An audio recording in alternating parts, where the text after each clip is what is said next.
ఇంకెక్కడప్పుడు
phone తెచ్చారా?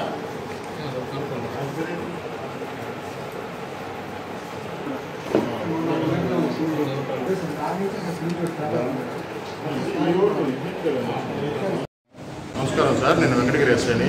ఈరోజు వెంకటగిరికి పాలాయపల్లికి మధ్యలో వర్ధనపల్లి అనే విలేజ్ రోడ్డు మీద లారీ ఒడ్లు లోడ్ చేస్తూ ఉంటే దాని దగ్గర కూలీలు నిలబడి ఉండగా ఒక కారు వెంకటగిరి వైపు వస్తున్న గూడూరు నుంచి వెంకటగిరి వైపు వస్తున్న కారు వాళ్ళని గుద్దడం జరిగింది. గుద్దినప్పుడు ముగ్గురికి ఇంజరీస్ అయినాయి. ప్లస్ కారు లారీని గుద్దుకోవడంతో కారు కూడా నుజ్జు అయింది. మొత్తం 5గురిని హాస్పిటల్కి వెంకటగిరి గవర్నమెంట్ హాస్పిటల్కి వెళ్ళడం జరిగింది. వారిలో ఒక లేడీ రోడ్డు మీద నిలబడి ఉన్న ఆమెకి చనిపోవడం జరిగింది. మిగతా 4గురికి ఇంజరీస్ అయినాయి సార్. కారు ర్యాష్ డ్రైవింగ్ వల్లే ఈ ప్రమాదం జరిగినట్టు తెలిసింది. Thank you sir.